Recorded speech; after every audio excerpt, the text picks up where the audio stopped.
Hidup tak pernah benar-benar adil bagi orang-orang yang bertahan terlalu lama dalam kesendirian. Sumi, perempuan 50 tahun itu, tahu betul artinya menua tanpa suara lain di dalam rumah kecuali dengusan napasnya sendiri. Rumah petaknya di ujung gang hanya ramai oleh bayang-bayang masa lalu. Sesekali terdengar suara tikus menggerogoti langit-langit, atau suara sendok jatuh karena tangannya gemetar memegang cangkir terlalu lama. Ia tak punya keluarga. Suaminya telah lama tiada, pergi dalam sebuah perjalanan kerja yang tak kembali. Mereka tak punya anak.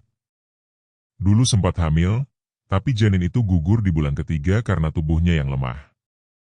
Sejak saat itu, Sumi hidup dalam lingkar sepi. Sesekali ada tetangga yang datang, minta dipijat atau diracikan ramuan herbal. Sumi tak pernah menolak. Ia punya tangan yang hangat, dan mata yang dalam. Terkadang orang bilang ia bisa menatap tembus ke hati orang, bahkan ke dunia lain. Ia hanya tersenyum setiap kali mendengar itu. Ia tahu kemampuannya tak bisa dijelaskan pada sembarang orang. Sampai suatu pagi, datang kabar dari seorang tetangga jauh. Ada kerjaan, Bu Sumi. Di rumah orang kaya, duda, tapi baik. Butuh orang yang bisa dipercaya buat jagain anaknya. Sumi tidak langsung mengiyakan. Tapi malam harinya, di antara suara jangkrik dan denging nyamuk, ia berbicara dalam hati. Ia ingin sekali lagi merasa berguna. Ingin mengisi hidup yang mulai hampa dengan sesuatu yang berarti. Mungkin, ini saatnya. Hari itu ia berangkat dengan pakaian terbaik yang dimilikinya. Kebaya abu-abu polos dan rok hitam. Rambut disanggul rapi. Di tangannya tergenggam tas kecil berisi baju ganti dan satu foto lama, ia dan suaminya saat masih muda. Rumah yang ditujunya berdiri di perumahan elit. Besar dan asing bagi mata Sumi. Gerbang besi hitam berdiri kokoh, dijaga satpam yang berseragam rapi. Ia sempat ragu melangkah, tapi ingat pesannya sendiri, jangan takut pada tempat, takutlah jika tidak tahu tempat. Saat gerbang dibuka, Sumi terdiam. Rumah itu besar sekali. 3 lantai, bercat putih keabu-abuan, dengan taman mungil yang tertata indah. Ia diterima oleh seorang wanita muda bernama Naya, asisten rumah tangga yang sudah lama tinggal di sana. Tak lama, muncullah sosok yang membuat Sumi tercekat sesaat, Pak Sutris. Lelaki itu tinggi, tampan, dan tampak jauh lebih muda dari usianya. Wajahnya tenang, ada senyum tipis yang ragu, dan sorot mata yang seperti menyimpan lelah berkepanjangan. Ia tak banyak bicara. Hanya menjelaskan bahwa yang dibutuhkan bukan sekadar pembantu, melainkan seseorang yang bisa menemani anaknya, Lana, yang masih duduk di bangku SD. Anak saya, tidak terlalu dekat dengan siapapun di rumah ini, katanya singkat. Mungkin, dia butuh sosok seperti ibu. Sumi hanya mengangguk. Ia tak butuh alasan panjang. Ada sesuatu dalam nada suara Pak Sutris yang membuat hatinya bergetar, campuran antara luka, harap, dan kesendirian yang nyaris tak bisa disembunyikan. Lana adalah anak yang manis. Rambut hitamnya ikal, kulitnya pucat bersih, dan sorot matanya tajam seperti ayahnya. Tapi berbeda dari anak seusianya, Lana cenderung pendiam, pemalu, dan enggan bicara panjang. Hari pertama mereka bertemu, Lana hanya menatap Sumi dari kejauhan sambil memeluk boneka kelinci putih. Namun malam pertama, ketika Sumi masuk ke kamarnya sendiri dan mulai merapikan barang, terdengar ketukan pelan di pintu. Lana berdiri di sana, membawa selimut. Tak berkata apa-apa, hanya menatap. Sumi tersenyum dan membuka tangannya. Tanpa suara, Lana masuk dan tidur di sebelahnya malam itu. Hari demi hari berlalu, dan hubungan mereka tumbuh dengan cara yang halus dan pelan. Lana mulai bicara, mulai tertawa, dan mulai merengek minta ditemani ke sekolah. Meski sudah ada sopir, Lana hanya mau berangkat bersama Bu Sumi. Saat makan, hanya mau disuapi Bu Sumi. Saat malam, hanya bisa tidur bila tangan Bu Sumi membelai rambutnya. Sumi tak pernah mengeluh. Bahkan saat tubuhnya mulai pegal karena berjalan bolak-balik di rumah besar itu, ia tetap tersenyum. Ada kehangatan yang tak bisa dibeli dalam tawa anak kecil itu. Ada cinta yang kembali mengisi hatinya yang lama kosong. Pak Sutris pun melihat perubahan itu. Ia mulai lebih sering mengajak Sumi bicara, menanyakan kabar Lana, bahkan kadang meminta pendapat tentang hal-hal kecil. Namun tak pernah lebih dari itu. Pak Sutris tetap sibuk, sering bepergian untuk urusan kerja. Rumah itu pun, meski besar dan ramai oleh aktivitas pembantu, supir, dan tamu kantor, terasa seperti hanya dihuni oleh 3 hati, Sumi, Lana, dan Pak Sutris. Sumi mulai menganggap Lana seperti anaknya sendiri. Ada rasa melindungi yang dalam, ada ketulusan yang muncul tanpa dipaksa. Ia mulai berdoa setiap malam untuk kebahagiaan anak itu. Namun kadang, di balik semua kehangatan itu, Sumi merasakan sesuatu yang tidak bisa dijelaskan. Rumah itu terlalu tenang. Terlalu sunyi. Sesekali ia merasa seperti ada yang memperhatikan dari lantai 3, lantai yang katanya jarang dipakai. Pernah sekali, saat hendak mematikan lampu koridor, ia melihat bayangan kecil berlari ke arah dapur, tapi saat ia kejar, tak ada siapa-siapa. Tapi Sumi tak ingin mengusik. Ia sudah cukup kenyang dengan hal-hal semacam itu di masa mudanya. Tak semua yang gaib perlu dipertanyakan. Tak semua bisikan harus diikuti. Yang penting, Lana bahagia. Dan ia pun merasa kembali hidup. Sampai hari itu tiba. Hari di mana semua yang tenang mulai berubah menjadi sesuatu yang asing. Hari di mana suara tawa Lana mulai terdengar jauh, seperti datang dari balik kaca tipis yang siap pecah kapan saja. Untuk saat ini, Sumi hanya seorang perempuan yang kembali merasa dicintai.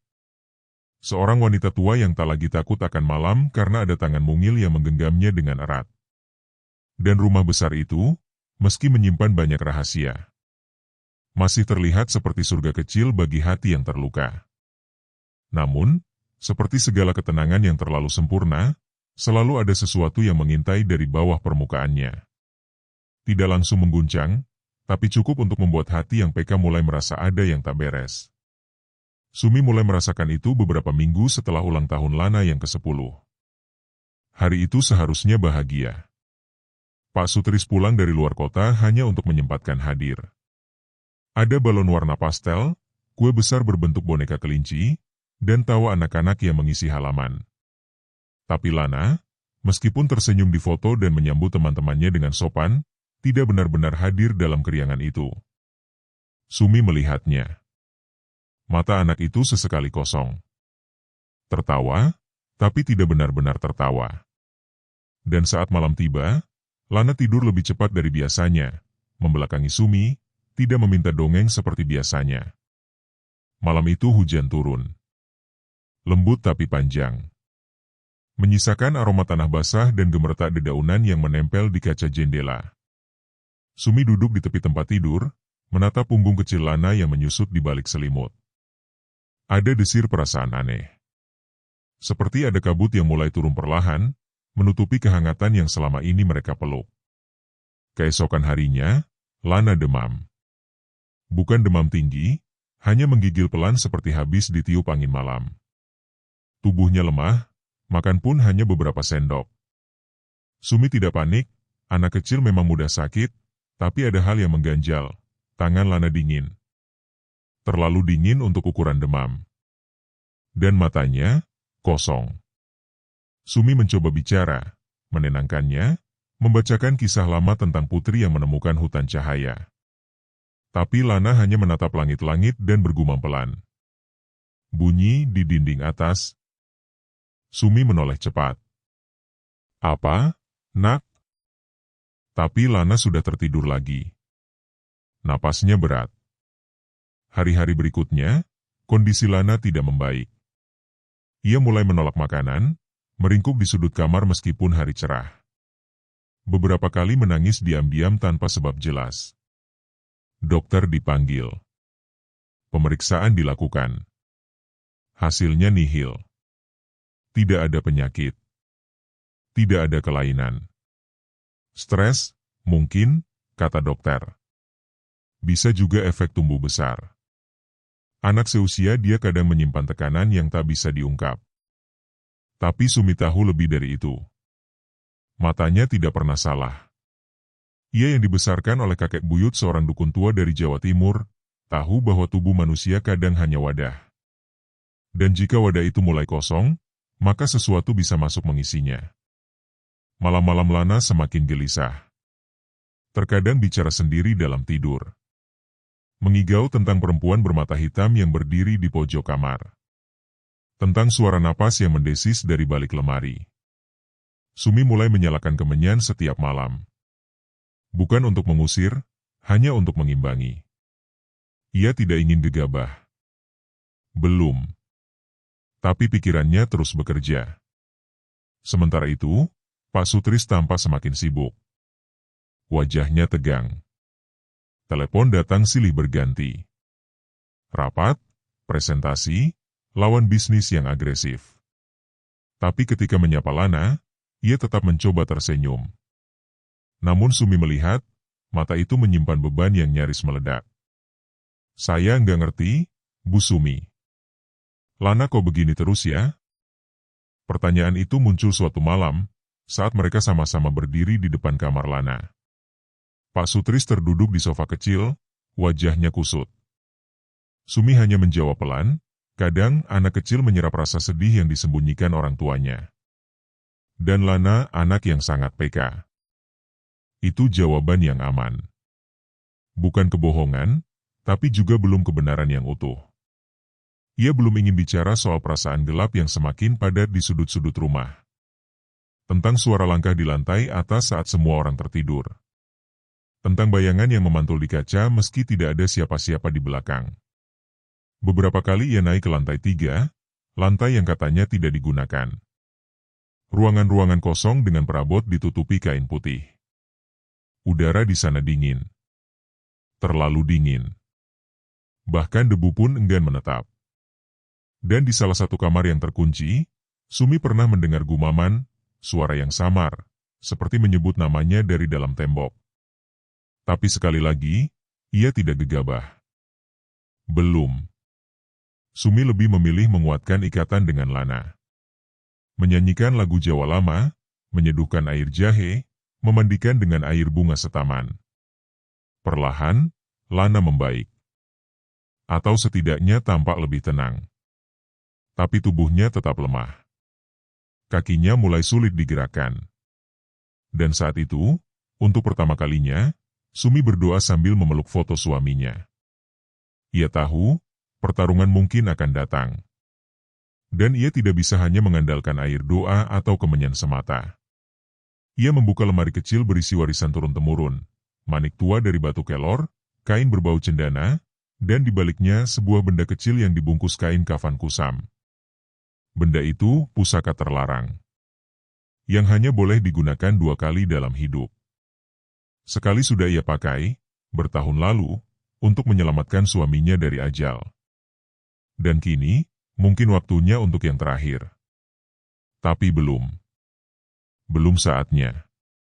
Ia masih percaya, kekuatan cinta antara dirinya dan Lana cukup untuk menahan badai sementara. Tapi dari sudut rumah yang jauh, dari balik retakan tak kasat mata, ada sesuatu yang sedang menanti. Dan malam-malam pun mulai berubah.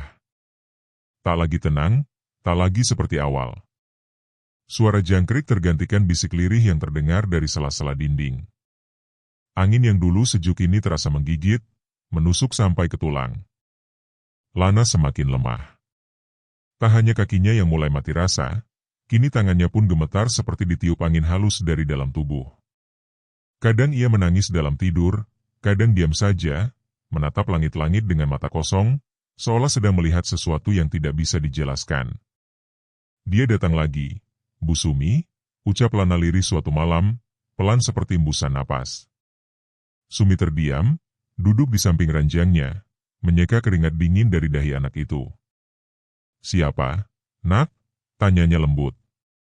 Lana hanya menoleh perlahan, matanya basah, dan menjawab, perempuan hitam itu, dia berdiri di langit-langit. Terbalik. Tangannya panjang. Sumi menahan napas. Sudah cukup. Ia tidak bisa lagi bersembunyi di balik doa-doa ringan. Ini bukan sekadar ketakutan anak kecil. Ini nyata. Dan ia tahu, malam-malam berikutnya hanya akan bertambah berat.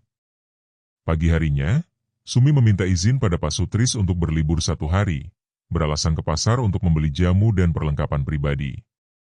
Tapi sebenarnya ia pergi ke tempat yang lebih jauh, ke makam kakek buyutnya di daerah pinggiran kota. Di sana, ia duduk berjam-jam di bawah pohon trembesi tua. Berdoa. Mencium tanah. Memohon petunjuk. Ia tahu, kakeknya tak benar-benar mati. Ilmu mereka tidak mati bersama tubuh. Ada yang tinggal dan menunggu waktu dipanggil. Saat angin mulai berputar aneh dan daun-daun trembesi berjatuhan pelan seperti hujan lambat, Sumi tahu doa itu diterima. Pulang dari sana, ia membawa sejumput tanah dan segenggam daun waringin tua, campuran yang hanya boleh digunakan jika seseorang hendak membuka mata batin sepenuhnya.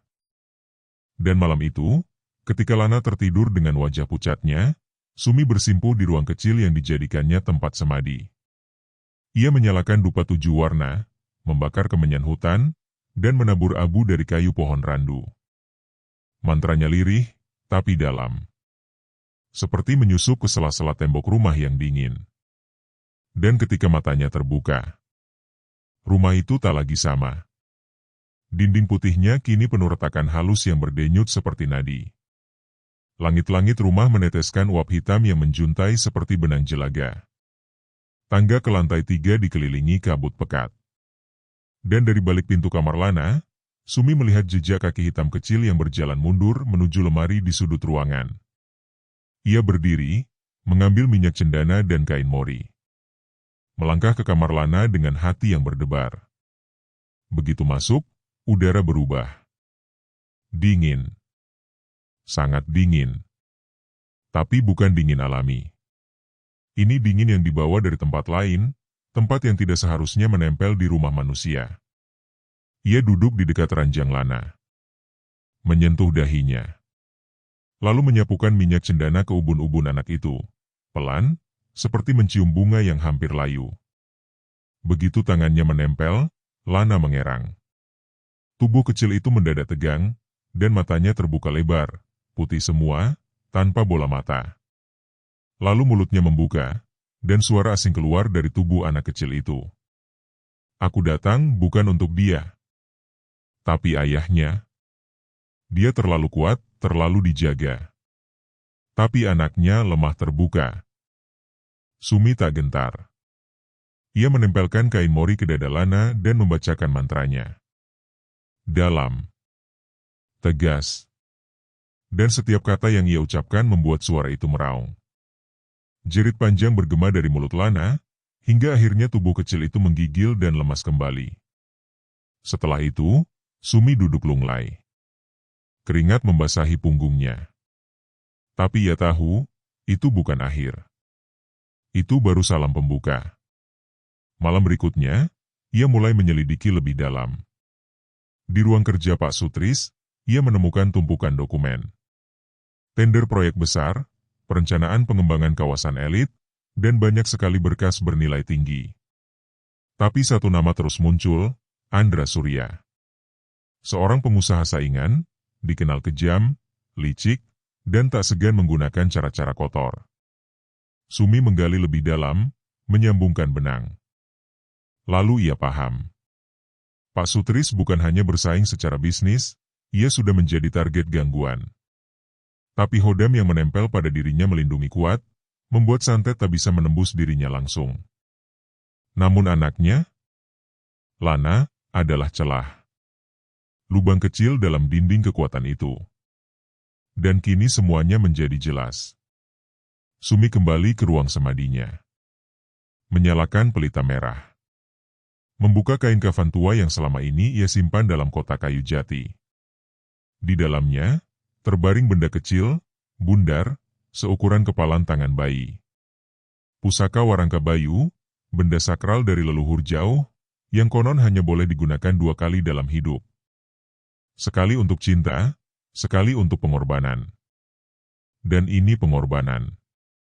Tangannya gemetar saat menyentuh benda itu. Tapi ia tahu, ini waktunya. Ia mengecup benda itu, lalu membisikkan nama suaminya, dan nama Lana. Aku akan menghabiskan semua yang kupunya, hanya untuk menyelamatkan anak ini, katanya pelan. Dari ujung lorong rumah, tiba-tiba terdengar suara, jeritan Lana yang panjang, melengking, dan tak seperti suara manusia. Pertanda bahwa pertarungan sudah mendekat. Dan rumah besar itu tak lagi hanya dihuni manusia. Sejak malam jeritan panjang Lana menggema di lorong, segalanya berubah. Rumah Pak Sutris, yang dulunya hangat dan tenang, kini seperti ruang tunggu menuju bencana. Heningnya mencekam, udara terasa menggantung, dan setiap sudut ruangan seakan memiliki mata sendiri, mengintai, mengawasi, menunggu waktu menyerang. Lana, anak itu kini hanya bisa terbaring. Nafasnya berat, dadanya turun naik tidak wajar, seperti ada beban menindihnya dari dalam. Matanya tak mampu lagi terbuka lama, bibirnya kadang bergerak tanpa suara, menyebut nama-nama yang tak dikenal, nama-nama yang membuat Sumi merinding. Bukan nama manusia, tapi nama-nama halus, dari dunia yang hanya bisa disentuh oleh orang-orang terpilih. Sumi tahu, waktunya sudah mepet. Pusaka warangka bayu yang dibawanya sudah ia letakkan di bawah tempat tidur Lana, dibungkus kain mori dan diberi garam kasar serta daun kelor. Ia juga menanam 4 buah paku keramat di tiap penjuru kamar, memagari Lana dari gangguan luar. Namun serangan tidak datang dari luar lagi. Kini, gangguan muncul dari dalam. Tengah malam, tubuh Lana tiba-tiba melayang dari ranjang. Tak tinggi, hanya beberapa jengkal, tapi cukup untuk membuat Sumi terlonjak dari duduknya. Tubuh kecil itu berputar perlahan di udara, dan dari mulutnya keluar suara garau yang tidak mungkin berasal dari anak perempuan seusianya. Kau pikir pusaka kecil itu bisa melindunginya? Sumi berdiri tegak, menggenggam botol kecil berisi minyak samin dan air yasin dari malam Jumat kemarin. Ia tidak bicara. Ia tahu, musuh sedang mengintai reaksinya. Dan ia tidak akan memberi celah. Tubuh Lana jatuh keranjang dengan bunyi keras.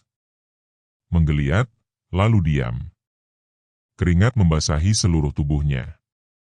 Dan dari ujung matanya, air mata mengalir. Sumi duduk pelan. Mengusap kening anak itu. Hatinya nyeri. Lana bukan anak kandungnya, tapi disinilah cinta menemukan maknanya. Bukan karena darah, tapi karena pengorbanan. Ia pun mulai menguatkan hati. Menyalakan dupa lebih banyak. Membakar kemenyan jinten hitam. Membuka kitab tua yang diwariskan kakeknya, kitab kecil yang tulisannya dibuat dari darah ayam jago dan air kunyit. Dan malam itu, saat jam menunjukkan pukul 2:02, Sumi duduk bersila di ruang semadi. Pusaka warangka bayu ia letakkan di hadapannya, dililit benang hitam dan putih. Di sekelilingnya, 4 lilin menyala, membentuk lambang perlindungan yang hanya dikenal oleh kalangan spiritual tinggi. Dengan suara dalam dan mantap, Sumi memanggil kembali pelindung leluhur. Memohon restu, dan mengundang kekuatan pusaka untuk dihidupkan. Sesaat, rumah bergetar. Pelan tapi nyata. Kaca-kaca jendela berembun meski tak ada hujan. Dan dari sudut ruangan, asap hitam mulai membentuk sosok, tinggi, kurus, berjubah panjang, wajahnya buram. Tapi Sumi tahu siapa itu. Itulah dukun kiriman dari Andra Surya. Ia tak datang langsung, melainkan melalui perantara gaib. Tapi bentuknya cukup kuat untuk menyampaikan ancaman. Sumi, cucu Paraji Sukro, jangan ikut campur urusan orang. Ini bukan medanmu. Suara itu menggema, seperti gaung dari dasar sumur. Sumi tidak gentar. Ia berdiri, menjawab dengan suara lantang, Lana sudah seperti darahku sendiri. Kau salah pilih korban. Dan kau sudah langgar garis. Sosok itu tertawa. Lalu menghilang. Tapi bukan tanpa jejak. Keesokan paginya, kamar Lana penuh darah di lantai. Bukan dari tubuh Lana, tapi darah ayam cemani. Ada kepala ayam tanpa tubuh di bawah ranjang. Sumi segera membakar kembang setaman, menyiram sudut ruangan dengan air daun bidara. Dan untuk pertama kalinya, ia pergi ke Pak Sutris. mengabaikan larangan leluhurnya untuk merahasiakan kekuatan. Pak, saya minta izin. Saya harus buka semua penghalang. Ini bukan penyakit biasa. Lana sedang diserang. Bukan oleh manusia biasa. Pak Sutris yang selama ini skeptis, akhirnya hanya terdiam. Wajahnya hancur. Tangannya gemetar. Dan akhirnya ia hanya bertanya pelan, apa yang bisa saya lakukan? Sumi memandangnya dengan mata dalam. Jangan tinggalkan rumah sampai saya selesai. Malam berikutnya, Sumi mulai ritual pembersihan penuh. Ia menaburkan serbuk biji suren di seluruh lorong rumah, menyulam benang hitam putih di setiap sudut pintu, dan menutup seluruh cermin dengan kain merah. Cermin adalah portal paling lemah, dan ia tahu musuh suka menyelinap dari sana. Dan saat pukul 3 dini hari, puncak serangan terjadi. Seluruh lilin padam serempak. Lantai bergetar. Angin bertiup dari dalam rumah, bukan dari luar. Di tengah ruang tengah, muncul kabut hitam. Dari dalamnya keluar sosok dukun tinggi berjubah kelam, kini wujud nyata, bukan hanya pantulan. Mata sosok itu kosong, tapi berkilat api. Sumi berdiri di hadapannya. Pusaka warangka bayu dalam genggaman, menyala perlahan, panas, membuat tangannya nyaris terbakar. Tapi ia tahan. Ini saatnya. Kembalilah ke asalmu, seru Sumi, sambil memukul tanah dengan pusaka. Dunia seolah berhenti sesaat. Suara mendesis menggelegar. Sosok itu mengayun tangan panjangnya, mengirimkan semburan asap pekat ke arah Sumi. Tapi pusaka itu berubah warna, dari putih menjadi merah menyala. Dan Sumi berteriak keras, membaca mantra terakhir warisan kakeknya, kalimat yang hanya boleh diucapkan sekali seumur hidup. Ya Nurul Arsy, ya cahaya wahyu, tundukan yang tersembunyi, kembalikan pada asal kehampaan. Pusaka menyala seperti petir. Sosok hitam itu terbelah dua. Teriakan menggema. Asap melayang. Dan dalam sekejap, semuanya lenyap. Tapi Sumi jatuh lemas. Darah menetes dari hidungnya. Pusaka itu kini retak, tanda bahwa hanya satu kesempatan tersisa. Dari kamar Lana, terdengar suara tangis lirih. Tapi kali ini, tangis anak manusia. Bukan tangis makhluk gaib. Lana, hidup. Untuk sementara. Tapi Sumi tahu, ini belum selesai. Napas Lana memang telah kembali tenang. Tubuh kecilnya yang semalam terbaring seperti mayat kini mulai bergerak, meski masih sangat lemah.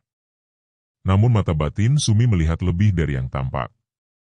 Ada jejak yang tertinggal di tubuh anak itu, bekas cengkeraman kekuatan gelap yang belum sepenuhnya lepas. Ia duduk di sisi ranjang Lana, menggenggam tangan mungil itu yang kini terasa dingin seperti batu pagi. Dari sela-sela jari, Sumi bisa merasakan riak halus energi asing. Tidak bergerak liar, tapi menetap. Seperti duri halus yang tertanam, menunggu waktu untuk tumbuh menjadi racun. Pusaka warangka bayu yang semalam menyala terang kini retak di bagian tengah. Sumi membungkusnya kembali dengan kain mori, menguncinya dalam peti kayu dan menyimpan di balik altar leluhur miliknya yang tersembunyi di kamar paling dalam. Pusaka itu hanya bisa digunakan sekali lagi. Dan bila itu digunakan, artinya tak akan ada lagi kesempatan di masa depan. Sementara di lantai atas rumah, Pak Sutris berdiri di depan jendela besar kamarnya.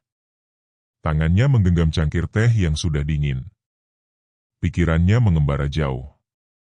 Ia melihat ke taman belakang, tempat Lana biasa bermain ayunan. Tapi yang muncul dalam benaknya bukan tawa anaknya, melainkan bayangan pertemuan terakhirnya dengan Andra Surya, pria yang dulu pernah duduk di meja makan rumah ini, tersenyum dan mengangkat gelas sebagai simbol persahabatan. Andra, kini jadi pesaing terberatnya dalam proyek jalan tol nasional. Proyek bernilai triliunan, dan hanya satu perusahaan yang akan menang tender. Sutris awalnya percaya diri, karena segala proposal dan rancangan dari timnya sudah melalui tahap legal dan teknis yang nyaris sempurna. Namun sejak 2 bulan lalu, keanehan mulai muncul. 3 stafnya mengundurkan diri secara tiba-tiba. Salah satu direktur utamanya mengalami kecelakaan saat perjalanan dinas. Dan yang paling mengganggu, setiap malam sebelum Lana jatuh sakit, Sutri sering bermimpi duduk bersama ayahnya yang sudah meninggal. Tapi sang ayah berbicara dengan suara perempuan, dan matanya hitam seperti arang terbakar. Sutris menolak percaya pada dunia gaib. Tapi malam-malam ini, ia mulai goyah. Ia mendatangi Sumi di ruang bawah, dan untuk pertama kalinya bertanya bukan sebagai majikan, tapi sebagai ayah yang ketakutan. Sebenarnya, siapa yang melakukan ini? Tanyanya dengan suara nyaris putus. Sumi tidak langsung menjawab. Ia membuka lemari tua yang ada di balik altar. Mengambil sebongkah kain lusuh, dan dari dalamnya mengeluarkan sebuah cermin bundar berbingkai kayu jati yang terukir dengan mantra kuno. Cermin warisan kakeknya, Paraji Sukro, sang penunduk iblis dari Gunung Lawu. Ia menatap Sutris dalam-dalam. Cermin ini akan memperlihatkan bayangan bukan wujud jasad, tapi jejak niat. Lihatlah dan katakan siapa yang muncul. Sutris ragu, tapi ia patuh. Ia menatap ke cermin. Awalnya hanya pantulan wajahnya sendiri. Lalu kabut tipis muncul, bergerak seperti asap. Dan perlahan-lahan wajah lain menggantikan bayangannya. Wajah Andra Surya, dengan mata merah menyala, dan senyum lebar penuh kepalsuan. Cermin itu retak di bagian pinggir. Sutris mundur 3 langkah. Itu dia, bisiknya. Sumi mengangguk. Apa yang dia ambil, bisa dikembalikan. Tapi harus dibayar. Dan darah akan selalu jadi harga tertingginya. Malam itu, Sumi mempersiapkan ritual penelusuran asal serangan. Sebuah laku yang berat, karena harus masuk ranah gaib, mencari jalur energi yang mengikat Lana pada si pengirim. Ia menggambar raja di halaman belakang dengan kapur merah yang dicampur air jeruk purut, lalu membakar rambut dari sikat gigi Lana sebagai media pemancing. Tengah malam, Sumi mulai puasa kata. Ia tak boleh bicara satu suku kata pun sampai fajar menyingsing. Ia duduk bersila di tengah raja, dikelilingi lilin hitam, dan mulai membiarkan jiwanya keluar dari raga. Jiwanya terangkat, terbang melewati batas rumah, menyusuri jejak-jejak samar. Di mata batinnya, dunia terlihat berbeda, warna-warna suram, kabut kelabu, suara jeritan jauh di balik tanah. Ia mengikuti garis tipis energi gelap yang menuntunnya ke sebuah tempat asing, sebuah villa di dataran tinggi, terpencil, penuh kabut, dan dijaga 2 makhluk tinggi besar berbulu hitam seperti beruang, namun bermata manusia. Di dalam villa itu, Sumi melihat sosok laki-laki sedang duduk di kursi rotan, dengan 5 buah tengkorak kecil tergantung di atas kepalanya. Tubuhnya kurus, kulitnya gelap, dan di dahinya terdapat 3 garis luka melintang. Dukun itu bukan manusia biasa. Ia adalah murid langsung dari Nyai Sengkala, penyihir dari garis keturunan kuno yang dipercaya hidup selama 2 abad, dan pernah membuat desa di kaki Gunung Merapi menghilang dari peta.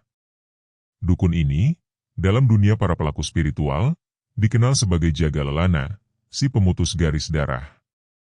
Sumi merasa napasnya tersedot. Ia belum siap bertarung langsung. Maka ia segera menarik kembali jiwanya, kembali ke raganya dengan tubuh menggigil dan darah merembes dari telinganya. Pak Sutris yang menunggu sejak malam langsung memapahnya. Dia kuat, bisik Sumi. Kita harus siapkan tanah untuk pertempuran. Ini belum akhir. Esok paginya, Lana menangis tanpa suara. Matanya terbuka, tapi pupilnya mengarah ke atas. Dan dari mulut kecilnya keluar suara gumaman panjang yang tak bisa dimengerti manusia. Sumi membaca isyarat itu.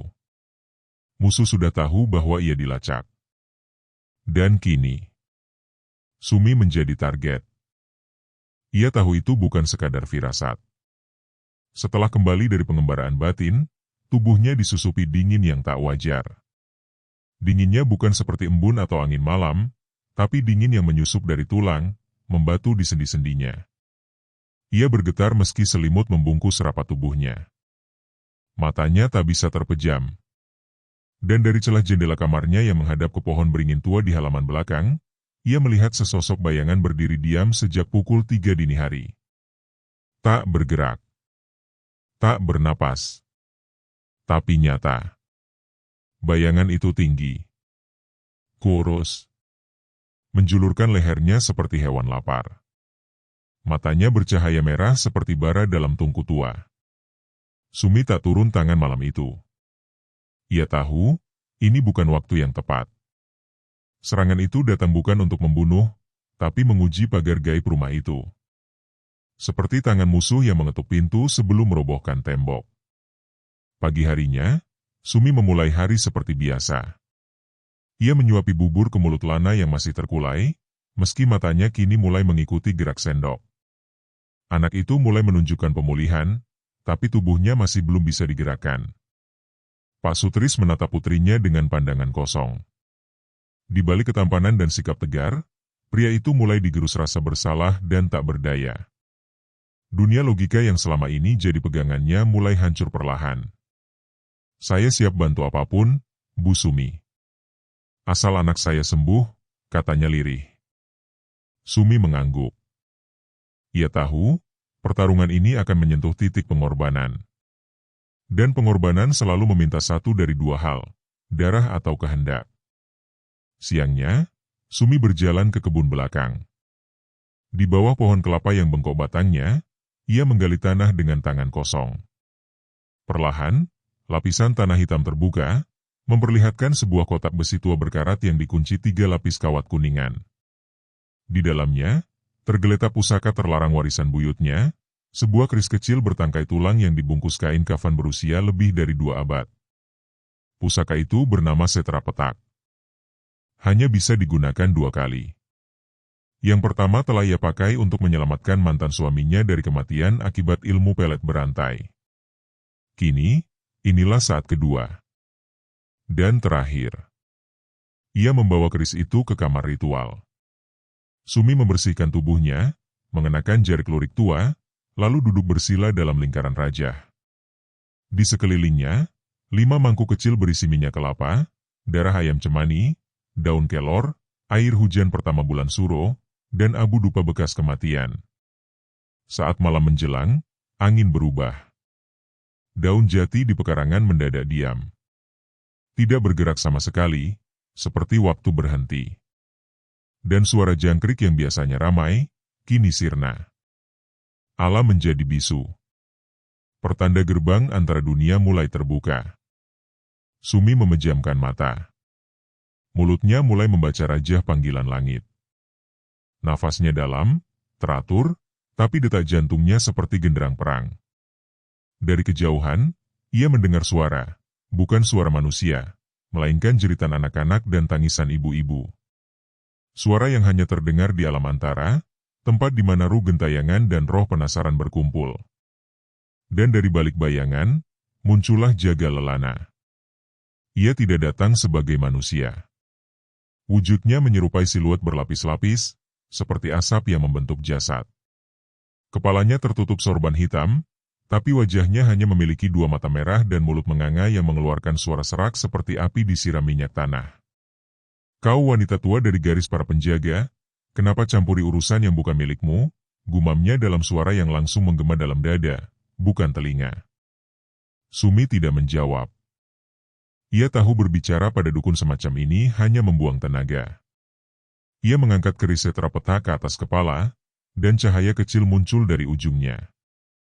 Ujung yang mengandung darah leluhur, darah orang suci, dan darah dosa. Keduanya berdiri berhadapan. Di dunia nyata, rumah Pak Sutris bergetar pelan. Lampu-lampu padam sendiri. Suara kaca pecah terdengar dari dapur, dan Lana menjerit dalam tidur. Pertarungan dimulai bukan dengan pukulan, tapi dengan adu mantra. Sumi menancapkan keris ke tanah, dan mulai membaca mantra pembalik arah, mantra Wong Sirna Bumi Bali. Jaga Lelana membalas dengan mengirim kabut hitam dari tubuhnya, yang memekat dan berubah menjadi ratusan tangan-tangan kecil yang merangkak di dinding, atap, dan lantai. Tangan itu memegang jarum, beling, dan serpihan tulang, mencoba menusuk tubuh Sumi dari berbagai arah. Tapi lingkaran rajah menyala merah. Tangan-tangan itu terbakar satu persatu saat menyentuh batas. Suara jeritan menggema. Sumi tetap membaca mantra tanpa henti. Dalam dunia gaib, tubuh astral Sumi berdiri dengan keris mengarah ke dada Jagal. Dukun itu tertawa keras, lalu mengangkat kedua tangannya. Dari balik punggungnya, muncullah bayangan Pak Sutris, tertancap jarum di dahi. Sumi terkejut. Serangan si dukun bukan hanya pada Lana, tapi juga mulai beralih ke ayahnya.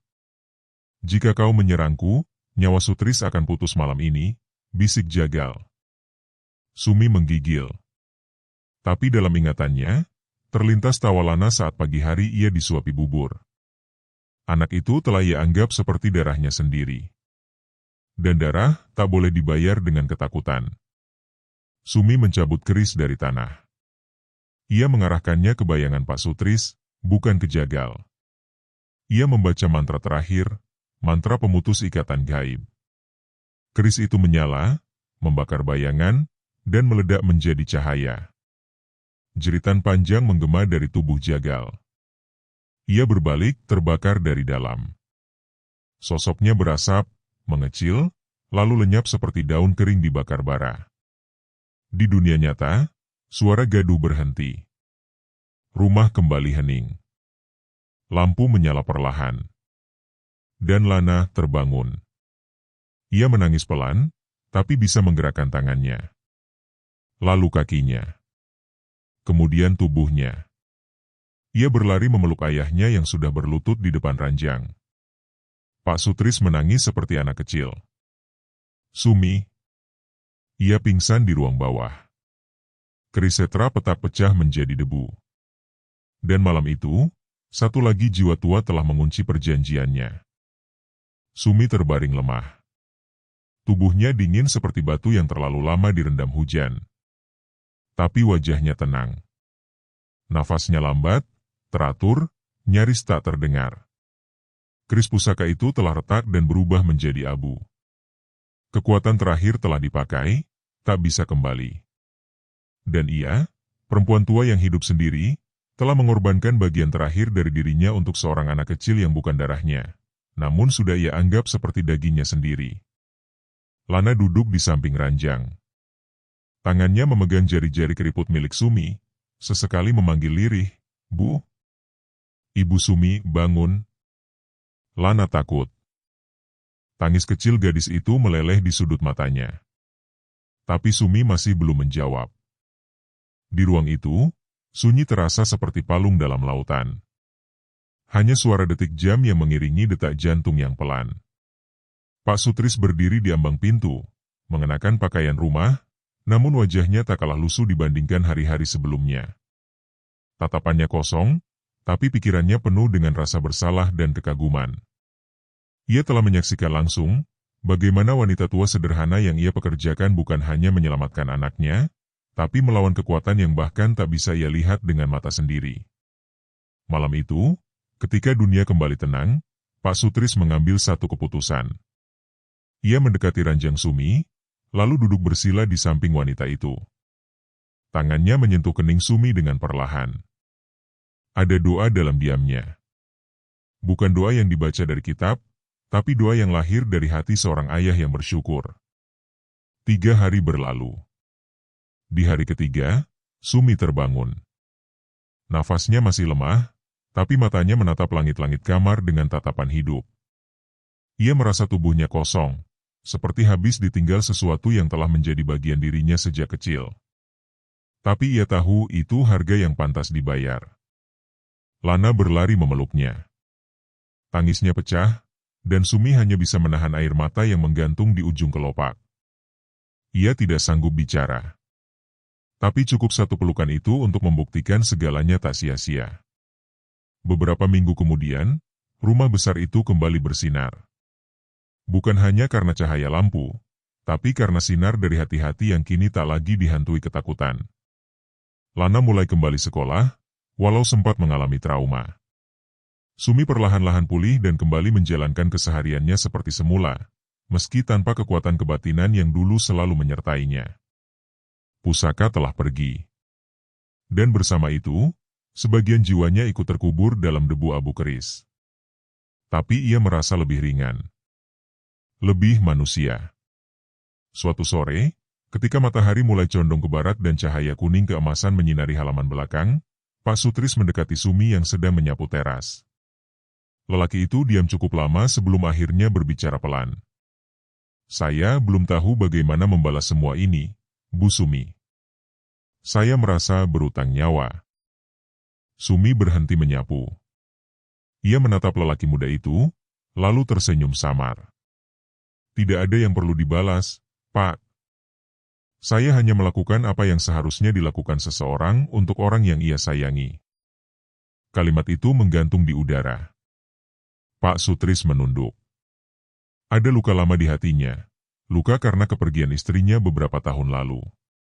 Dan kini, luka itu mulai sembuh, bukan karena cinta baru, tapi karena hadirnya sosok lain yang mengisi kekosongan rumah ini. Seseorang yang tidak ia sadari telah menjadi pelindung, penjaga, bahkan penyembuh.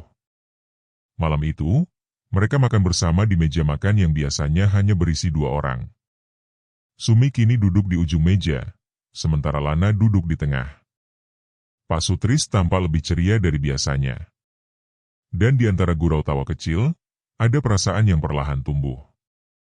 Bukan cinta yang diburu waktu, tapi penghormatan dan penghargaan.